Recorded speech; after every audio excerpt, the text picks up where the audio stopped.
ഒറ്റ സെക്കൻഡ്.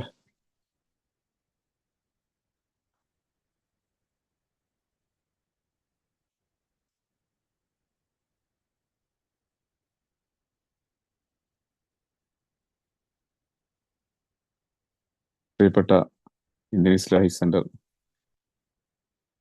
ഭാരവാഹികളെ, പ്രവർത്തകരെ, അസ്സലാമു അലൈക്കും വറഹ്മത്തുള്ളാഹി വബറകാതുഹു. അൽഹംദുലില്ലാഹ് വസ്സലാത്തു വസ്സലാമു അലാ അഷ്റഫിൽ മുർസലീൻ വഅലാ ആലിഹി വസഹ്ബിഹി അജ്മഈൻ. ഇന്ത്യൻ ഇസ്ലാഹിക് സെന്റർ കുവൈത്തിന്റെ കേൾക്കാലോ അല്ലേ?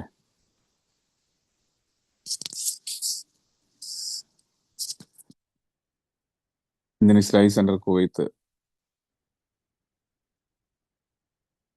കഴിഞ്ഞ 2 ആഴ്ചയോളമായി സംഘടിപ്പിച്ചുകൊണ്ടിരിക്കുന്ന ഓൺലൈൻ ക്ലാസ്സിലാണ് നാം ഉള്ളത്. ദേവാവിങ്ങിന്റെ കീഴിൽ നടത്തിവരുന്ന ഈ പരിപാടി കുവൈത്തിലെ പ്രത്യേക സാഹചര്യം, കുവൈത്തിലും GCC-യിലും ഒക്കെയുള്ള പ്രത്യേക സാഹചര്യത്തിൽ നമുക്ക് ഇങ്ങനെ നടത്തേണ്ടി വന്നിരിക്കുകയാണ്. അള്ളാഹു ഈ ഒരു സാഹചര്യത്തിൽ നിന്ന് എത്രയും പെട്ടെന്ന് നമുക്ക് ലോകം മുഴുവൻ അശാന്തിയിൽ നിൽക്കുന്ന ഈ ഒരു പ്രയാസഘട്ടിൽ നിന്ന് മോചനം നൽകുമാറാകട്ടെ എന്ന് പ്രാർത്ഥിക്കുകയാണ്. വിവിധ വിഷയങ്ങളിൽ കഴിഞ്ഞ ദിവസങ്ങളിൽ നമ്മുടെ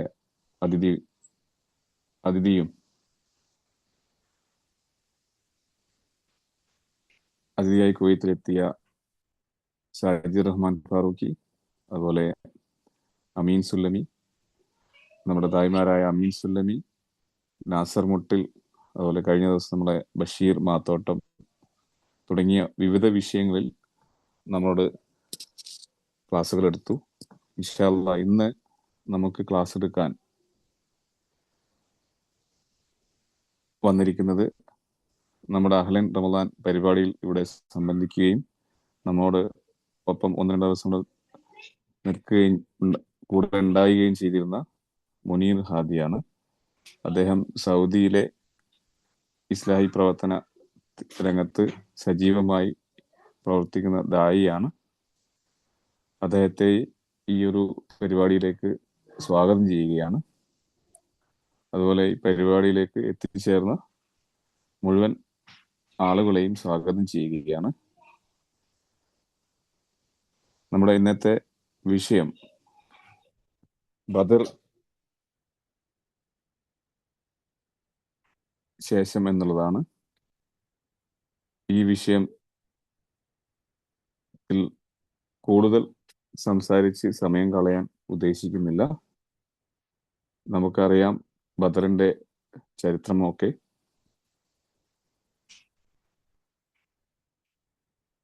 തൗഹീദും ശിർക്കും തമ്മിലുള്ള ഒരു ഏറ്റുമുട്ടലായിരുന്നു. ആ ഒരു വിഷയത്തിൽ കൂടുതൽ ഗഹനമായ കാര്യങ്ങൾ നമ്മുടെ ദായി ഇവിടെ നമ്മോട് സംവദിക്കുന്നതാണ്. ഒരിക്കൽ കൂടി എല്ലാവരെയും സ്വാഗതം ചെയ്തുകൊണ്ട് ഈ മുഖ്യ പ്രഭാഷണം നടത്തുവാൻ വേണ്ടി മുനീർ ഹാദിയെ സ്നേഹപൂർവ്വം ക്ഷണിച്ചുകൊണ്ട് നിർത്തുന്നു. ആഖിർ ദഅവാന അൽഹംദുലില്ലാഹി റബ്ബിൽ ആലമീൻ. അസ്സലാമു അലൈക്കും വറഹ്മത്തുള്ളാഹി വബറകാതുഹു.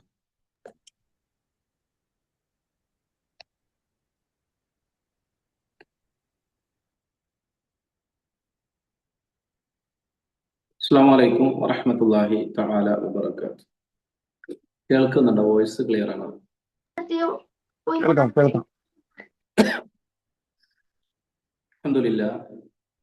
അൽഹംദുലില്ലാഹി റബ്ബിൽ ആലമീൻ വൽ ആഖിബത്തു ലിൽ മുത്തഖീൻ ലാ ഉദ്വാന ഇല്ലാ അലൽ ളാലിമീൻ വമൻ തബിഅഹും ബിഇഹ്സാനിൻ ഇലാ യൗമിദ്ദീൻ.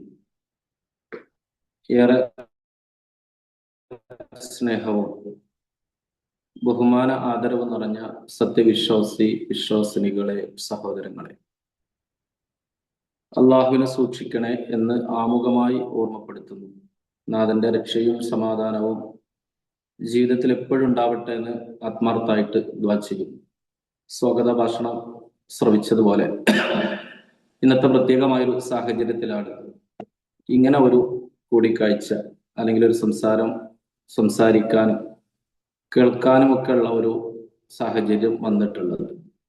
അല്ലാഹു സുബ്ഹാനഹു വ തആല നമ്മൾ കടന്നു പോകുന്ന ഈ വിഷമകരമായ പ്രയാസകരമായ ഘട്ടത്തിൽ നിന്നുള്ള മോചനവും നമ്മൾ ആഗ്രഹിക്കുന്ന സന്തോഷത്തിന്റെ സമാധാനത്തിന്റെ നാളുകളുമൊക്കെ ഏറ്റവും നല്ല രീതിയിൽ നമ്മുടെ യാത്രകളൊക്കെ ചെയ്യാനുള്ള സൗകര്യമൊക്കെ അല്ലാഹു ഒരുക്കി തരട്ടെ എന്ന് ആത്മാർത്ഥമായിട്ട് ദുആ ചെയ്യാം. കുറഞ്ഞ സമയമായതുകൊണ്ട് കൂടുതലായി ആമുഖം അല്ലെങ്കിൽ വിഷയത്തിലേക്ക് പ്രവേശിക്കുന്നതിന് മുമ്പുള്ള സംസാരങ്ങൾ ആഗ്രഹിക്കുന്നില്ല. നേരിട്ട് വിഷയവുമായി ബന്ധപ്പെട്ട കാര്യങ്ങളെ സൂചിപ്പിക്കാനാണ് ഉദ്ദേശിക്കുന്നത്. അല്ലാഹു നമ്മുടെ ഇതുവരെയുള്ള കർമ്മങ്ങളൊക്കെ സ്വീകരിക്കുമാറാകട്ടെ. റമദാനിന്റെ ഏതാനും ദിനരാത്രങ്ങൾ മാത്രമാണ് അവശേഷിക്കുന്നത്. ഇനി ബാക്കി വെച്ച എന്തെങ്കിലും കാര്യങ്ങൾ സ്വതക്കകളിലുള്ളത്, ആത്മാർത്ഥമായ തൗബയുമായി ബന്ധപ്പെട്ടിട്ടുള്ളത്, റബ്ബിലേക്ക് ചോദിക്കാനും പറയാനും ഒക്കെ ഉള്ളത് ഇനിയുള്ള ശിഷ്ടകാല സമയത്ത് പെട്ടെന്ന് അതിനു വേണ്ടി കൂടെ റമദാനിന്റെ ദിനരാത്രങ്ങൾ ഉപയോഗപ്പെടുത്താൻ അല്ലാഹു നമ്മെ അനുഗ്രഹിക്കട്ടെ. പ്രിയമുള്ള സഹോദരങ്ങളെ, ഒരാഴ്ച മുമ്പേ നമ്മൾ പരിചയപ്പെട്ട കേട്ട അറിഞ്ഞ ഒരു വിഷയത്തിൽ അതിന്റെ മുമ്പും പിമ്പുമായി പറയുന്ന ചരിത്രത്തിന്റെ 2 ഭാഗങ്ങളെ സംസാരിച്ച് ഞാൻ അവസാനിപ്പിക്കാനാണ് ആഗ്രഹിക്കുന്നത്.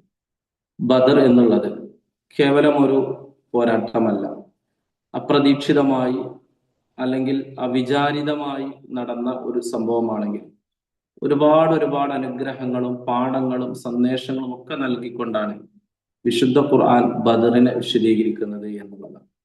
സത്യനിഷേധികളെ സംബന്ധിച്ച് അവർക്ക് ഐഹികമായി അള്ളാഹു ഒരുക്കി വെച്ച നാശം അത് ബദറാണെന്ന് പോലും അഭിപ്രായപ്പെടുന്ന രീതിയിൽ, സത്യവിശ്വാസികൾക്ക് അനുകൂലമായി അള്ളാഹു ഒരുക്കി കൊടുത്ത വിജയങ്ങളുടെ കൂട്ടത്തില് ഏറ്റവും ആദ്യം കടന്നു വന്നത് ബദറാണ് എന്ന രീതിയിലൊക്കെ വിശുദ്ധ ഖുർആനിന്റെ ബദറുമായി ബന്ധപ്പെട്ട് വിശദീകരിക്കുന്ന 3-ാം അധ്യായം സൂറത്തു ആൽ ഇംറാൻ, 8-ാം അധ്യായം സൂറത്തു അൻഫാല്, ഇതിന്റെയൊക്കെ വചനങ്ങളുമായി ബന്ധപ്പെട്ട് പണ്ഡിതര്, മുഫസ്സിറുകൾ, തഫ്സീറുകളിൽ രേഖപ്പെടുത്തുന്നുണ്ട്. ഞാൻ സൂചിപ്പിക്കാൻ ആഗ്രഹിക്കുന്നത്, ബദർ എന്ന ചരിത്ര സംഭവം നടക്കുന്നതിന് മുമ്പ് വിശ്വാസികൾക്ക് ഇന്നും ആവേശകരമായിട്ടുള്ള ആ ഒരു ചരിത്രവും യുദ്ധവും പോരാട്ടവും ഒക്കെ നടക്കുന്നതിന് മുമ്പ് മദീനയുടെ ഒരു രംഗമുണ്ട്. സത്യവിശ്വാസികളായ ആളുകളിൽ നിന്ന് 14 ആളുകളാണ്, 300 ചില്ലാനം ആളുകളിൽ 14 ആളുകളാണ് ശുഹദാക്കളായത്. ആ ബദർ യുദ്ധക്കളത്തില് രണക്കളത്തിൽ അവര് പോരാടിയത്, മരണപ്പെട്ടത് എന്നുള്ളത്. ആ 14 ആളുകളുടെ പേരുകൾ ഇന്ന് നമ്മൾ ബദർ സന്ദർശിക്കുകയാണെങ്കിൽ നമുക്ക് കാണാൻ കഴിയും. ഒരു വെള്ള ഫലകത്തില് 14 പേരുടെ പേര്, 14 ആളുകളുടെ പേരുകളും കറുത്ത അക്ഷരത്തിൽ ഇങ്ങനെ എഴുതി വെച്ചിട്ടുണ്ട്. അതിൽ 7-ാമത്തെ പേര് എന്നുള്ളത് സഅദ് ബിനു ഖുസൈമ എന്ന് പറയുന്ന ഒരു സ്വഹാബി വര്യനാണ്. ചെറുപ്പക്കാരനാണ്, യുവാവാണ്. ബദറിലേക്ക് പുറപ്പെടുന്നതിന് മുമ്പ് ഒരു വീട്ടിൽ, മദീനയിൽ ഒരു വീട്ടിൽ നടന്ന ഒരു സംഭവമായിട്ട് നമുക്ക് സഅദ് ബിനു ഖുസൈമയെ നിർബന്ധമായും വായിക്കേണ്ടതുണ്ട് എന്നുള്ളതാണ്. ബദറിലേക്ക് എത്തിയിട്ടില്ല, ബദറുമായി ബന്ധപ്പെട്ട ചരിത്രങ്ങൾ ഒന്നും പറയാൻ ആഗ്രഹിക്കുന്നില്ല. പക്ഷെ ബദറിലേക്ക് പുറപ്പെടുന്നതിന് മുമ്പുള്ള ഒരു ചരിത്രം നമ്മൾ അറിയേണ്ടതുണ്ട് എന്നുള്ളതാണ്. അദ്ദേഹത്തിന്റെ പിതാവിന്റെ പേര് ഹൈസമത്ത് ബിൻ ഹാരിസ് എന്നുള്ളതാണ്. മദീനയിലെ ഔസ് ഗോത്രത്തിൽപ്പെട്ട ബനു വനം തറവാട്ടുകാരനായ അങ്ങേയറ്റം ഒരു വാർദ്ധക്യത്തിന്റെ അവസ്ഥയിലെത്തിയിട്ടുള്ള ഒരു സ്വഹാബി വര്യനാണ്. വീട്ടിലെ ഉമ്മയടക്കം അതുപോലെ തന്നെ സഹോദരിമാരടക്കം 1-ലധികം സ്ത്രീജനങ്ങൾ ആ വീട്ടിലുണ്ട് എന്നുള്ളത്. അങ്ങനെയുള്ള ഒരു പാവപ്പെട്ട മദീനയിലെ അൻസാരി കുടുംബമാണ് ഖുസൈമയുടെ കുടുംബം. അന്ന് ആ ഒരു സമയത്താണ്, പകൽ സമയത്ത് മദീന പള്ളിയുടെ ചുറ്റുവട്ടത്തിൽ നിന്ന് ഏതാനും ചില ശബ്ദങ്ങൾ ആ വീട്ടിലേക്ക് കേൾക്കുന്നത്. ശബ്ദം കേട്ടപാടെ ഖുസൈമ എന്നുള്ള പ്രായം ചെന്ന ഈ പിതാവ് തന്റെ മകനായ സഅദ് ബിൻ ഖുസൈമയെ എന്താണ് കാര്യം എന്നറിയാൻ വേണ്ടി, അന്വേഷിക്കാൻ വേണ്ടിയിട്ട് പറഞ്ഞു വിടുന്നുണ്ട്.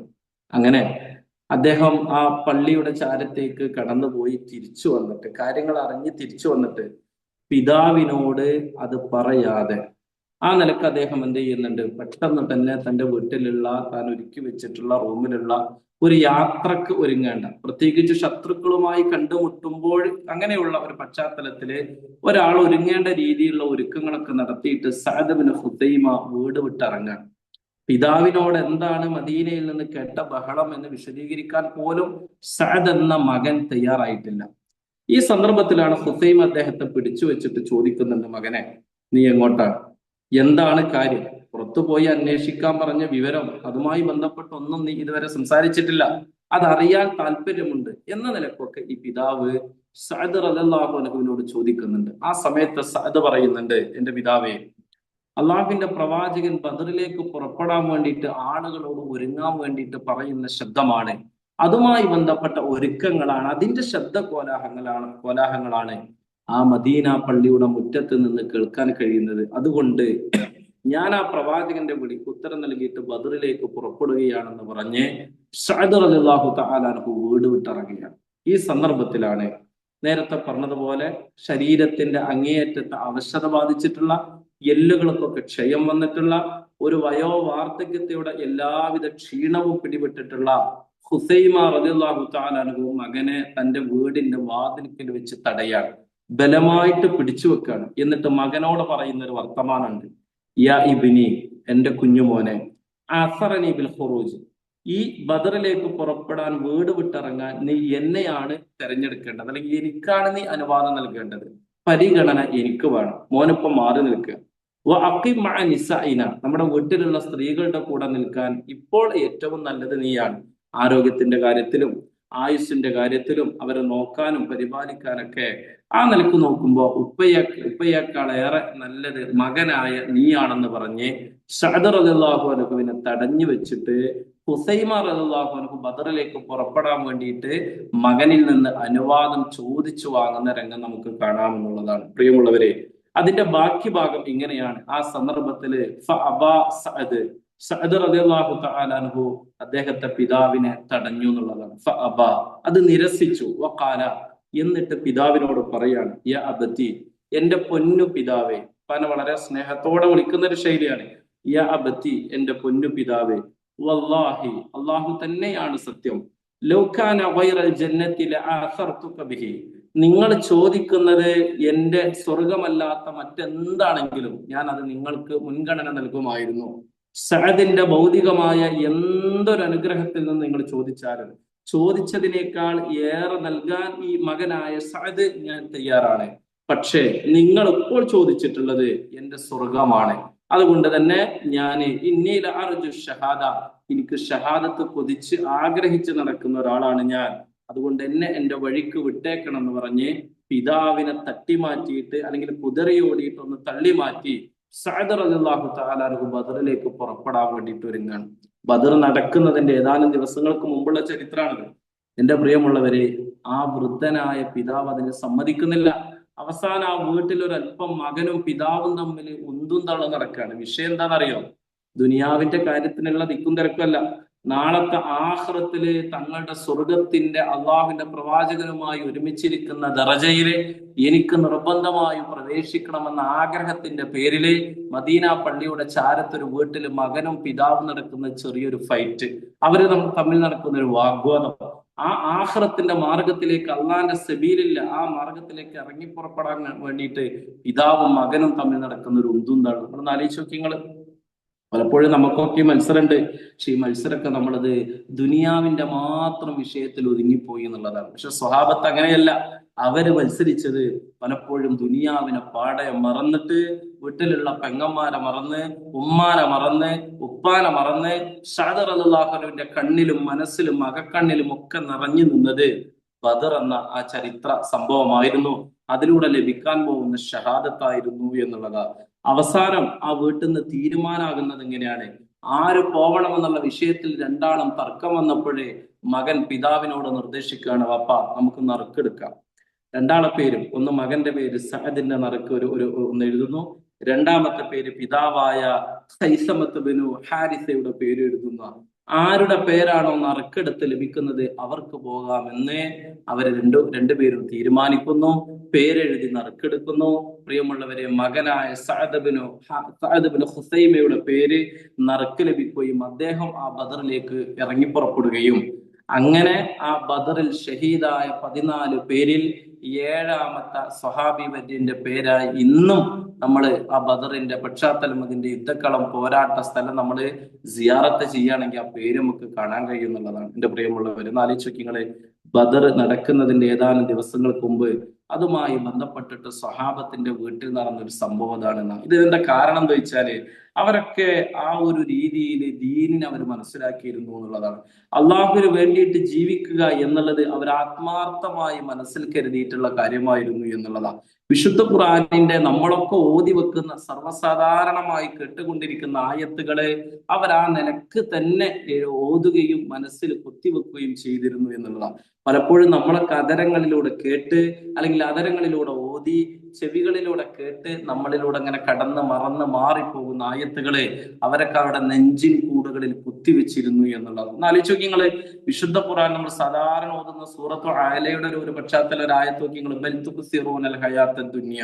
മനുഷ്യന്മാരെ, നിങ്ങളിൽ മിക്കവാറും ആളുകൾ എപ്പോഴും സെലക്ട് ചെയ്യുന്നത്, നിങ്ങൾ പരിഗണിക്കുന്നത്, നിങ്ങൾ പ്രാമുഖ്യം നൽകുന്നത്, നിങ്ങൾ പ്രിഫർ ചെയ്യുന്നത്, തെരഞ്ഞെടുക്കുന്നത് പലപ്പോഴും ഹയാത്തദ് ദുനിയ. എത്ര സുന്ദരമായി, എത്ര ലളിതമായി, ലാളിത്യത്തോടെ വിഷയം പറഞ്ഞു വെക്കുന്നു ഖുർആൻ.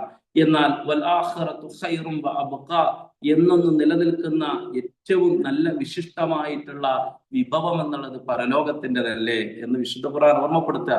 ഈ ആയത്ത് അങ്ങനെ തന്നെ മനസ്സിലാക്കുകയും അത് ജീവിതത്തിൽ പകർത്താൻ ഒരു നിലക്കും യാതൊരു മടിയും അതിന്റെ മുമ്പിൽ ഒരു തടസ്സങ്ങളും ഇല്ലാത്ത ആളുകളായിരുന്നു സ്വഹാബ എന്നതാണ് ഈ ബദറിന്റെ മുമ്പേ ഉള്ള ഈ ചരിത്രം എന്നെയും നിങ്ങളെയും ഒക്കെ ഓർമ്മപ്പെടുത്തുന്നത്. നമുക്കൊക്കെ വേണ്ടിയിട്ടാണെന്ന് തോന്നുന്നു. സൂറത്തു തക്കാസുറിന്റെ ആദ്യ വചനങ്ങള് അള്ളാഹു പറഞ്ഞു വെച്ചത് അൽഹാഖുമുത്തക്കാസുർ.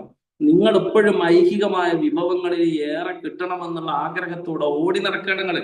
അൽഹാഖുമു, ആ ഓട്ടം നിങ്ങളെ അശ്രദ്ധയിലാക്കിയിരിക്കുന്നു. എന്തിന്റെ കാര്യം? അത്തക്കാസുർ, നിങ്ങൾക്ക് ഇനിയും ധാരാളം. എന്തിന്റെ ധാരാളം?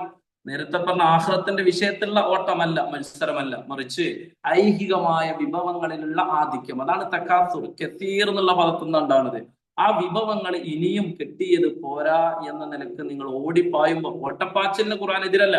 അത്തരത്തിലുള്ള ഇറങ്ങിപ്പുറപ്പെടലും യാത്രകളും ഓട്ടവും ഇസ്ലാം അനുവദിക്കുന്നുണ്ട്. അത് സൂറത്ത് ജുമായിൽ നമുക്ക് കാണാം. അപ്പൊ എല്ലാ നിലക്കും ഐഹികമായി എല്ലാ വിഭവങ്ങളും തേടലും അത് നിർത്തിക്കളയാണെന്നല്ല പറയുന്നത്. പക്ഷേ ഈ ഓട്ടം പലരെയും കുടുക്കിക്കളഞ്ഞ, പ്രയാസപ്പെടുത്തി കളഞ്ഞ ഒരു വിഷയം എന്താണത്?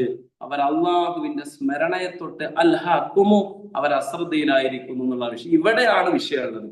അവർക്ക് പലപ്പോഴും പരലോകമല്ല, അള്ളാഹുമായി ബന്ധപ്പെട്ട വിഷയങ്ങളിലുള്ള കണിശതല്ല, അതിലുള്ള ജാഗ്രതയോ ശ്രദ്ധയോ ഓർമ്മയോ ബോധമല്ല. പലപ്പോഴും അവർ ദുനിയാവിന്റെ വിഭവങ്ങളിൽ മാത്രം. വിശുദ്ധ ഖുർആൻ ചോദിച്ചില്ലേ, യഹ്സബു അന്ന മാലഹു അഖ്ലദ, കലാകാലം നിങ്ങൾ ഈ ദുനിയാവിൽ തന്നെ ജീവിക്കും, അവശേഷിക്കും എന്നാണോ നിങ്ങളുടെ വിചാരം? ഒരിക്കലും ഒരു പടപ്പിന് അങ്ങനെ ഒരു വിചാരമല്ല. എന്നിട്ട് അള്ളാന്റെ ഖുർആൻ അത് ചോദിച്ചത് എന്തുകൊണ്ട് നമ്മൾ ആലോചിക്കുകയാണെങ്കിൽ പലപ്പോഴും മനുഷ്യന്റെ ഓട്ടം കണ്ടാൽ ചോദിച്ചു പോവുകയാണ്, നിങ്ങളുടെ ഈ വിദ്യാഭ്യാസം കൊണ്ട്, നിങ്ങളിങ്ങനെ ഓടി പാഞ്ഞെടുക്കുന്ന നിങ്ങളുടെ ജോലി കൊണ്ട്, നിങ്ങളിങ്ങനെ കെട്ടി സൗധങ്ങളായിട്ട് ഉയർത്തിക്കൊണ്ടിരിക്കുന്ന നിങ്ങളുടെ മണിമാളിക കണ്ടാല്, മക്കൾക്ക് വേണ്ടിയിട്ട് എല്ലാം മറന്ന് നിങ്ങൾ ഓടിപ്പായുന്നത് കണ്ടാല്, നിങ്ങൾ ദുനിയാവിന്റെ ഓരോ വിഭവങ്ങൾ ഇങ്ങനെ ശേഖരിച്ചു വെക്കുന്നത് കണ്ടാല്, പലപ്പോഴും അത് ദീനിന്റെ നിയമങ്ങളൊക്കെ വലിച്ചെറിഞ്ഞിട്ടാകുമ്പോഴേ അള്ളാന്റെ ഖുർആൻ ചോദിക്കുക, യഹ്സബു അന്ന മാലഹു അഖ്ലദ, കലാകാലം ഇതുമായി കെട്ടിപ്പിടിച്ച് ഇവിടെ തന്നെ കഴിഞ്ഞുകൂടാമെന്ന് നിങ്ങൾ വിചാരിക്കുന്നുണ്ടോ എന്ന് മനുഷ്യന്റെ പ്രവർത്തനം കണ്ടിട്ട് ചോദിച്ചു പോകുന്ന, ചോദിക്കേണ്ടതായ ചോദ്യമാണ് എന്ന് സൂറത്തുൽ ഹുമസ. അതുകൊണ്ട് ഖുർആൻ ഹത്താ സുർത്തുമുൽ മഖാബിർ, ഈ ഒരു പോക്ക് എവിടം വരെ ഉണ്ടാവും? അവനവന്റെ തടി, അവനവൻ ഓരോരുത്തരും നിങ്ങളുടെ നഫ്സ്, ശരീരം ആ നാളെ മണ്ണിൽ 6 അടി മണ്ണിൽ കൊണ്ടുവെക്കുന്നത് വരെ അന്ന് നിങ്ങൾക്ക് ബോധ്യപ്പെടും അശ്രദ്ധയിലായിരുന്നു എന്ന്. ഞാനും നിങ്ങളും, അല്ലെങ്കിൽ നമ്മളും സഹാബത്തൊക്കെ തമ്മിലുള്ള ആ ഒരു വ്യത്യാസമാണ് എന്റെ പ്രിയമുള്ളവരെ ഈ ഒരു നിലക്കുള്ളത്. അതുകൊണ്ട് ബദറിന്റെ മുമ്പേ ഉള്ള ഈ ഒരു ചരിത്രം, സഅദ് ബിൻ ഖുസൈമ നമ്മൾ മറക്കരുത്. ഖുസൈമത്ത് ബിൻ ഹാരിസ, ഈ 2 പേരും പിതാവും മകനുമടങ്ങുന്ന മദീനത്തെ വീട് നമ്മളെ കണ്ണിൽ എപ്പോഴും വേണം, നമ്മളെ ബുദ്ധിയിൽ ഓർമ്മയിൽ എപ്പോഴും നമ്മൾ വേണം. എന്റെ പ്രിയമുള്ളവരെ, ദുനിയാവിനെ പലപ്പോഴായി നമ്മൾ ഇങ്ങനെ തെരഞ്ഞെടുക്കുമ്പോഴേ, ആഖിറത്തിന്റെ വിഷയങ്ങൾ നമ്മൾ പിന്നേക്ക് ഇങ്ങനെ മാറ്റിവെക്കുമ്പോഴേ നമ്മുടെ കണ്ണിൽ ഇങ്ങനെ മിന്നിമറയേണ്ട, നമ്മളെ ചിന്തകളിൽ ഓർമ്മകളിൽ ഇങ്ങനെ കടന്നു വരേണ്ട പേരാണ് സഅദ് ബിൻ ഖുസൈമയുടെയും ഖുസൈമത്ത് ബിൻ ഹാരിസിന്റെയും വീടും പരിസരവും ഒന്ന് ഓർമ്മപ്പെടുത്താണ്. രണ്ടാമത്തെ ഒരു ചരിത്രം, ഇത് ബദറിന്റെ കുറച്ച് മുമ്പ് നടന്നതാണെങ്കിൽ, ബദർ യുദ്ധം കഴിഞ്ഞ് മുസ്ലിങ്ങൾക്ക് അനുകൂലമായ വിജയം നടന്ന് മൂന്നാം നാള് പ്രവാചകൻ സല്ലല്ലാഹു അലൈഹി വസല്ലമ അവിടുത്തെ ആ കുലൈബ് പൊട്ടംകിണറ്റിൽ മറവ് ചെയ്ത മണ്ണിട്ട് കല്ലിട്ട് മൂടിയ 24 ആളുകളുടെ അടുത്ത് പോകുന്നുണ്ട്. അതും കൂടെ പറഞ്ഞ് ഞാൻ അവസാനിപ്പിക്കാം. നോക്കൂ നിങ്ങള്, 70 ആളുകളാണ് സത്യനിഷേധികളിൽ നിന്ന് ആ നിലക്ക് മയ്യത്തായിട്ടുള്ളത്, മരണപ്പെട്ടിട്ടുള്ളത്, അല്ലെ, ആ യുദ്ധത്തിൽ കൊല ചെയ്യപ്പെട്ടിട്ടുള്ളത്. അതിൽ 24ഓളം ആളുകളുടെ മയ്യത്തുള്ളത് ബദറിൽ തന്നെയുള്ള കുലൈബ് പൊട്ടക്കിണറ്റിലാണ് നമ്മൾ ചരിത്രം രേഖപ്പെടുത്തുക. അതിൽ ആരൊക്കെ ഉണ്ടെന്ന് ചോദിച്ചാല് അബൂജഹലുണ്ട്. അവരുടെ എല്ലാ നിലക്കുള്ള ഒരു നേതൃത്വ പാടവമുള്ള കൈകാര്യം ചെയ്തിരുന്ന ഒരു വ്യക്തി എന്ന് പറഞ്ഞാൽ അബൂജഹൽ എന്ന് വിളിക്കുക. അബൂജഹൽ ആ പൊട്ടങ്കിണറ്റിലുണ്ട്.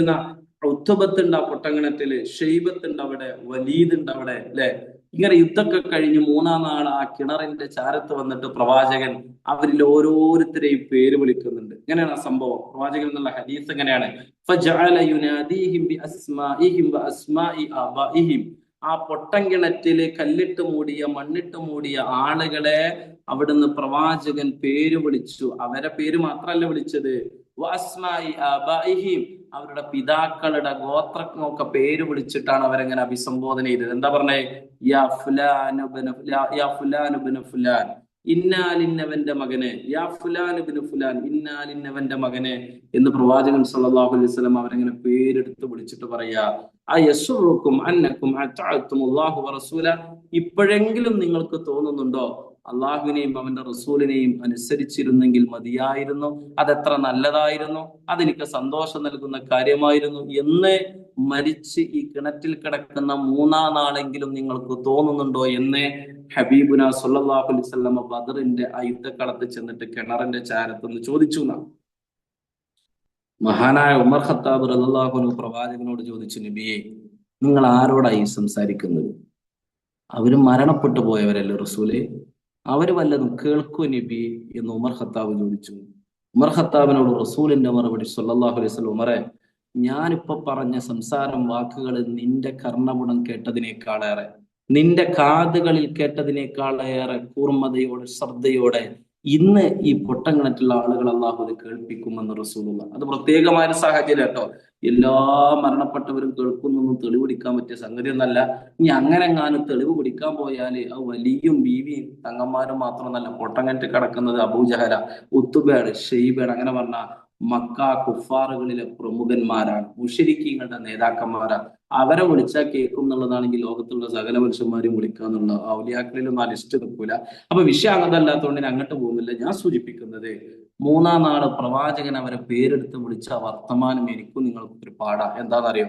ഈ വിളി ഞാനും നിങ്ങളും നമ്മെ വിളിക്കേണ്ടതാണ്. ഞാൻ എന്നെ വിളിക്കണം പലപ്പോഴും, നിങ്ങൾ നിങ്ങളെ വിളിക്കണം പലപ്പോഴും. ഓരോരുത്തരും സമയം കിട്ടുമ്പോൾ ബാപ്പാന്റെ പേര് വിളിച്ച്, കുടുംബത്തിന്റെ തറവാട് പേര് വിളിച്ചിട്ട് നമ്മളെ വിളിച്ചിട്ട് ചോദിക്കണേടോ, ഈ പോക്ക് പോയാൽ മതിയോ, ഇങ്ങനെ മതിയോ, അള്ളാന്റെ റസൂലും പറഞ്ഞ പോലെയാണോ നീ പോകുന്നത്? ഇടക്ക് ഞാനും നമ്മളൊക്കെ ഒരു അബൂജഹലാകലുണ്ട് അല്ലെ. നമ്മൾ ഉള്ളിന്റെ ഉള്ളിൽ ഒരു അബൂജഹലാല്, ഇടക്ക് ഉത്തുബയുടെ സ്വഭാവം വരല്, ഇടക്ക് ഷെയ്ബത്തിന്റെ സ്വഭാവം വരക്ക്, ഇടക്ക് ബിലാലിന് റബാഹിന്റെ നെഞ്ചത്ത് കല്ല് വെച്ച് വലിച്ച് ഉമയ്യത്ത് ബിൻ ഖലഫിന്റെ സ്വഭാവം കാണിക്കുന്ന ആളുകളാണ് നമ്മള്.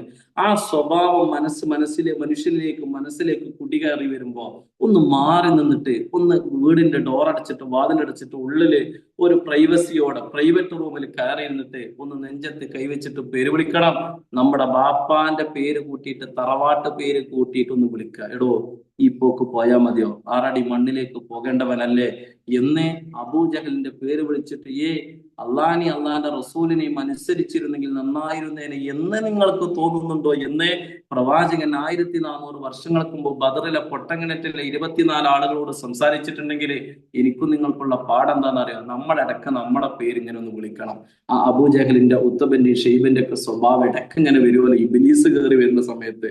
അപ്പൊ ഒന്ന് വിളിച്ചിട്ട് പറയാം, അടങ്ങണം, ഇങ്ങനെയല്ല, റൂട്ട് മാറിയിട്ടുണ്ട്, ഒന്ന് നേരെയാക്കണം, ശരിയാക്കണം. പറയേണ്ടതല്ല നീ പറഞ്ഞത്, കാണേണ്ടതല്ല നീ പലപ്പോഴും കണ്ടത്, എടോ കേൾക്കേണ്ടതല്ല നീ കേട്ടിട്ടുള്ളത്, കൊടുക്കേണ്ടത് കൊടുക്കാതെ, ഹക്ക് നൽകാതെ എവിടേക്കടാ നിന്റെ പൂക്ക് എന്ന് അബൂജഹലെ എന്ന് വിളിച്ച പോലെ. അബൂജഹൽ എന്ന് നബിയുടെ പേരാണ് ചരിത്രം പറയുന്നത്. അത്രത്തോളം വിവരക്കേടിന്റെ പിതാവ് എന്നാ. ആ സമയത്ത് അതേപോലുള്ള വിവരക്കേടും അബദ്ധവും അവിവേകവും അക്ഷമയും കോപവും ഒക്കെ ജീവിതത്തിലേക്ക് കുടികയറി വരുമ്പോ നമ്മളെ പേരൊന്ന് വിളിക്കുക. ഒറ്റയ്ക്ക് വിളിച്ചാൽ പോരാ, ബാപ്പാന്റെ പേരെന്നെ വിളിക്കണം, കുടുംബത്തിന്റെ തറവാട്ട് പേരൊക്കെ ഒന്ന് ചേർത്തിട്ട് വിളിക്കണം. എന്തിനാണെന്നറിയോ? ഒന്ന് നല്ല റൂട്ടിലേക്ക് ഒന്ന് മാറി വരാൻ അത് അനിവാര്യമാണ്. ബദറിന് ശേഷമുള്ള 3-ാം നാളിലെ ചരിത്രം നമ്മൾ പഠിപ്പിക്കുന്നുണ്ട് എന്നുള്ളതാണ്. കാരണം ഈ പേരൊക്കെ വെച്ചിട്ടാണ്, ഈ കുടുംബ പേരും ഈ വാപ്പാന്റെ പേരും മുതലും അക്കം എണ്ണം ശമ്പളം അതിന്റെ എണ്ണൊക്കെ കൂട്ടിയിട്ടാ പലപ്പോഴും ഞാൻ ആരാന്ന് നമ്മൾക്ക് ഇങ്ങനെ തോന്നല്, ഞാൻ എന്തൊക്കെയാണോ എന്ന് നമുക്ക് ഇങ്ങനെ തോന്നിപ്പോകല്, അതൊക്കെ ഉണ്ടാവുമ്പോൾ. അതുകൊണ്ട് ആ പേരെന്നെ വിളിച്ചിട്ട് ഒന്ന് അടങ്ങാൻ വേണ്ടിയിട്ട് പറയലുന്ന ഉമർ ഖത്താബ് തന്റെ കോടതിയിൽ മദീന പള്ളിയിൽ ഏതെങ്കിലും ഒരു വിഷയത്തില് ഇസ്ലാമികമായിട്ടുള്ള നിയമം നടപ്പാക്കി കഴിഞ്ഞാൽ, ശിക്ഷാവിധി നടപ്പാക്കി കഴിഞ്ഞാല് അദ്ദേഹത്തിന്റെ പ്രൈവറ്റ് റൂമിലേക്ക് വന്നിട്ട് ഉമർ എന്ന് വിളിച്ച ഖത്താബിന്റെ മകൻ ഉമറെ അടങ്ങണമെന്ന് ഉമർ ഖത്താബ് പറയുമായിരുന്നു എന്ന് ചരിത്രം പറയുന്നു. എന്തേ കാരണം? അല്ലാതെ ഇങ്ങനെ എന്താവരുത്, ഒന്ന് മേലെയായി എന്ന് തോന്നരുത് എന്നാ. ഖാലിദ് ബിൻ വലീദ് മുന്നിലുണ്ടെങ്കിൽ എല്ലാ യുദ്ധങ്ങളും ജയിക്കുമെന്ന് തോന്നുന്ന മുസ്ലിങ്ങൾക്കിടയിലേക്ക് ഉമർ ഖത്താബിന്റെ കത്ത് പോയി എഴുതി വെച്ചത് ഇങ്ങനെയാണ്: ഖാലിദ് ബിൻ വലീദിനെ പിന്നിലേക്കാക്കണം. കാരണം മുസ്ലിങ്ങൾക്കിടയിൽ ഒരു വല്ലാത്തൊരു തോന്നൽ, ഒരു ധാരണ, ഖാലിദ് മുന്നുണ്ടെങ്കിൽ പിന്നെ പേടിക്കാനൊന്നുമില്ല, ജയിക്കൂലേ എന്നുള്ളൊരു തോന്നലുണ്ടായപ്പോൾ ഉമർ ഖത്താബ് കത്തെഴുതി ഖാലിദ് ബിൻ വലീദ് റളിയല്ലാഹു അൻഹുവിനെ പിന്നിലേക്ക് വലിച്ച ഒരു സന്ദർഭം ചരിത്രത്തിൽ രേഖപ്പെടുത്തുന്നു. അതുകൊണ്ട് ഞാനും നിങ്ങളൊക്കെ ഇടയ്ക്ക് ആ ഒരു അത്തരത്തിലുള്ള ഒരു ദുസ്വഭാവം കുടിയേറി വരുമ്പോൾ, ഇബ്ലീസിന്റെ പൈശാചികമായ ചില പ്രവണതകളൊക്കെ വരുമ്പോ, കുടുംബത്തെ വിളിച്ചിട്ട്, നമ്മെ വിളിച്ചിട്ട്, നമ്മളെ ബന്ധപ്പെട്ടവരെ വിളിച്ചിട്ട്, മക്കളെ വിളിച്ചിട്ട്, വേണ്ടവരെ വിളിച്ചിട്ട്, കുടുംബത്തിലുള്ള ആളുകളെ വിളിച്ചിട്ട് ഓർമ്മപ്പെടുത്തൽ നല്ലതാണ് എന്ന് ബദർ കഴിഞ്ഞ 3-ാം നാൾ അബൂജഹലിനെ പ്രവാചകൻ കുലൈബ് എന്ന പൊട്ടങ്കിണറ്റിന്റെ ചാരത്ത് പോയി വിളിച്ചിട്ടുണ്ടെങ്കിൽ, ഉത്തുബിനെ വിളിച്ചിട്ടുണ്ടെങ്കിൽ, ഷെയ്ബത്തിനെ വിളിച്ചിട്ടുണ്ടെങ്കിൽ, വലീദിനെ വിളിച്ചിട്ടുണ്ടെങ്കിൽ, ഉമയ്യത്ത് ബിൻ ഖലഫിനെ വിളിച്ചിട്ടുണ്ടെങ്കിൽ, എന്റെ പ്രിയമുള്ളവരെ, ബദർ കേവലം ഏതെങ്കിലും ഒരു കൊല്ലത്തിന്റെ റമദാനിന്റെ 17 പകല് വരുമ്പോൾ ഓർത്തു പോകാനുള്ളതല്ല. ജീവിതത്തിന്റെ ഓരോ രാവും പകലും നമ്മൾ നമ്മുടെ ജീവിതത്തിൽ വിളിക്കാനും പറയാനും തിരുത്താനുമുള്ള ജീവിതത്തിന്റെ രംഗങ്ങളാണെന്ന് ഓർക്കുക, മനസ്സിലാക്കുക. അല്ലാഹു സുബ്ഹാനഹു വ തആല നമ്മെ ഏവരെയും അനുഗ്രഹിക്കുമാറാകട്ടെ. സൂചിപ്പിച്ചത് ബദറിന് മുമ്പുള്ള ഒരു ചരിത്രം. സഅദ് ബിൻ ഖുസൈമ, കുടുംബത്തെ മറക്കല്ലേ. ബദറിന് ശേഷം 3-ാം നാളുള്ള ചരിത്രം. ആ പൊട്ടങ്കണത്തിൽ പ്രവാചകൻ പേര് വിളിച്ചത് ഇടക്ക് ഞാനും നിങ്ങളൊക്കെ നമ്മ വിളിക്കാൻ വേണ്ടിയിട്ടുള്ളതാണെന്നുള്ളൊരു ഓർമ്മപ്പെടുത്തല്. ഈ നിലക്ക് കാര്യങ്ങളെ, ഇസ്ലാമിക ചരിത്രങ്ങളെ അതിന്റെ ഉള്ളിലേക്ക് ഇറങ്ങി അതിന്റെ ആ ഒരു വിശാലതയിൽ വായിച്ച് കാര്യങ്ങൾ മനസ്സിലാക്കി ആ നിലക്കൊക്കെ തന്നെ ജീവിതത്തിൽ വേണ്ട വിധം ക്രമപ്പെടുത്തലുകളെ ഒക്കെ നടത്തി നന്നായി എങ്ങനെയെങ്കിലും ആ സ്വർഗത്തിലേക്ക് ഒന്ന് എത്തിപ്പെടാൻ, നാരകീയമായ കഠിനമായ അഗ്നിജ്വാലയിൽ നിന്ന് അവനവന്റെ തടിക്കും അംഫുസക്കും അതിൽ നിന്ന് കാക്കാൻ എന്റെ പ്രിയമുള്ളവരെ നമ്മൾ പണിയെടുക്കുക. അതിനുവേണ്ടി മാത്രാണ് ജീവൻ തന്നത്, ആയുസ് തന്നത്, ആരോഗ്യം തന്നത്, മക്കളെ തന്നത്, കുടുംബം തന്നത്, സമ്പത്ത് തന്നത്, എല്ലാം അല്ലെ. വമാ ഖലഖതുൽ ജിന്ന വൽ ഇൻസ ഇല്ലാ ലിയഅബ്ദുൻ അയ്യുക്കും അഹ്സനു അമല. ആരാണ് അക്സനായി ചെയ്യുന്നത് മാത്രം പരീക്ഷിക്കാനാട്ടോ പറഞ്ഞയച്ചത്. ലക്ഷ്യം മാറല്ല, റൂട്ട് മാറല്ല. അള്ളാഹു അനുഗ്രഹിക്കട്ടെ. റമദാനിന്റെ സകല സൽക്കർമ്മങ്ങളെയും അള്ളാഹു സ്വീകരിക്കട്ടെ. നമ്മൾ തേടിയ എല്ലാ പാപ പരിഹാരത്തിന്റെ വചനങ്ങളെയും വാക്കുകളെയും അള്ളാഹു നമ്മെ തൊട്ട് സ്വീകരിക്കട്ടെ. എല്ലാ പാപക്കറകളെയും അള്ളാഹു നമുക്ക് കഴുകി തരുമാറാകട്ടെ, ആ നിലക്ക് മായ്ച്ചു തരുമാറാകട്ടെ. ശിഷ്ടകാല ജീവിതത്തില് ഇനി റമദാൻ വിട പറയുന്നതിന് മുമ്പ് ഓർത്തു വെച്ച അല്ലെങ്കിൽ ആലോചിച്ചു വെച്ച ചെയ്യാൻ ബാക്കി വെച്ച കാര്യങ്ങൾ കൂടെ ധൃതിപ്പെട്ട് ചെയ്ത് റമദാനിനോട് വിട പറയാൻ, ആ നിലക്ക് പറഞ്ഞേക്കാൻ നമുക്ക് എല്ലാവർക്കും അല്ലാഹു തൗഫീഖ് നൽകി അനുഗ്രഹിക്കുമാറാകട്ടെ. മരണശേഷം ഷഫാഅത്തായി ഈ റമദാനിന്റെ ഖുർആൻ വരാൻ, ഈ റമദാനിന്റെ ഓരോ ദിനരാത്രങ്ങളും വരാൻ അല്ലാഹു നമ്മെ വിജയികളുടെ കൂട്ടത്തിൽ ഉൾപ്പെടുത്തി അനുഗ്രഹിക്കുമാറാകട്ടെ. നാദാ സംസാരിച്ചത്, കേട്ടത്, പ്രവർത്തിച്ചത്, ചെയ്തത്, കൊടുത്തത് നന്മകളൊക്കെ തന്നെ അതിൻ്റെയൊക്കെ നീയത്തിൽ ചില പാളിച്ചകളൊക്കെ വന്നേക്കാം. നാദാ മനുഷ്യ സഹജമാണ്. ചില രൂപഭാവങ്ങളിലൊക്കെ മാറ്റം വന്നേക്കാം. അള്ളാഹുവെ മനുഷ്യ സഹജമാണ്. ഒന്ന് പുറത്തു തന്നിട്ട് എല്ലാ നാളും മീസാനിൽ കനന്തോങ്ങുന്ന അമലുകളായി തന്നെ സ്വീകരിക്കണേ നാദാ. എന്തൊക്കെയാണോ പാകപ്പിഴവ് വന്നത് അതൊക്കെ നീ ഞങ്ങളെ തൊട്ട് അള്ളാഹുവെ ദൂരീകരിച്ച് നൽകണേ തമ്പുരാനെ. കർമ്മങ്ങൾ സ്വീകരിക്കണേ. മുത്തഖിയായി ജീവിച്ച് മുഅ്മിനായി ഈമാനിന്റെ രുചി അറിഞ്ഞു മരിക്കാൻ മഹാഭാഗ്യം നൽകുന്ന റഹ്മാനായ തമ്പുരാനെ. റബ്ബന ആതിന ഫിദ്ദുനിയ ഹസന وفي الآخرة حسنة وقنا عذاب النار. سبحانك اللهم ربنا وبحمدك نشهد أن لا إله إلا أنت نستغفرك ونتوب إليك. وآخر دعوانا أن الحمد لله رب العالمين. السلام عليكم ورحمة الله وبركاته.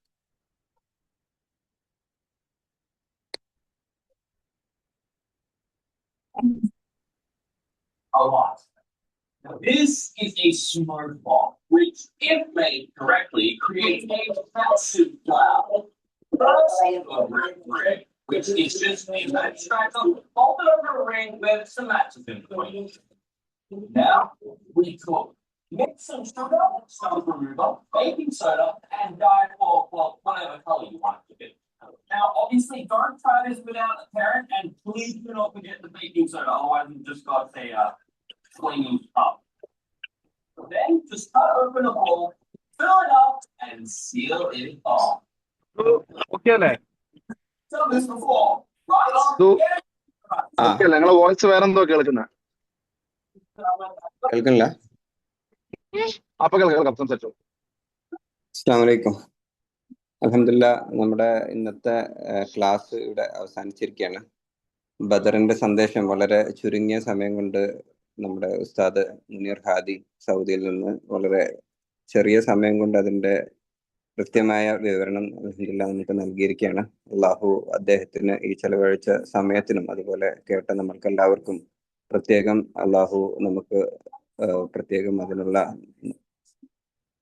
എല്ലാവിധ അനുഗ്രഹങ്ങളും നമുക്ക് നൽകട്ടെ എന്ന് പ്രാർത്ഥിക്കുകയാണ്. അതുപോലെ തന്നെ ഇനിയുള്ള ഏകദേശം വളരെ ചുരുങ്ങിയ ദിവസങ്ങൾ മാത്രമാണ് നമുക്ക് ബാക്കിയുള്ളത്. ഇനിയുള്ള ഈ ദിവസങ്ങളിൽ കൂടി നമ്മുടെ ഈ ക്ലാസ് ഉണ്ടാവുന്നതാണ്. 5 മണി മുതൽ 5:30 വരെ എല്ലാവരോടും ഈ പരിപാടിയിൽ പങ്കെടുക്കാൻ വേണ്ടി പ്രാർത്ഥിച്ചുകൊണ്ട് അതുപോലെ അഭ്യർത്ഥിച്ചുകൊണ്ട് നിർത്തുന്നു. അസ്സലാമു അലൈക്കും വറഹ്മത്തുള്ളാഹി.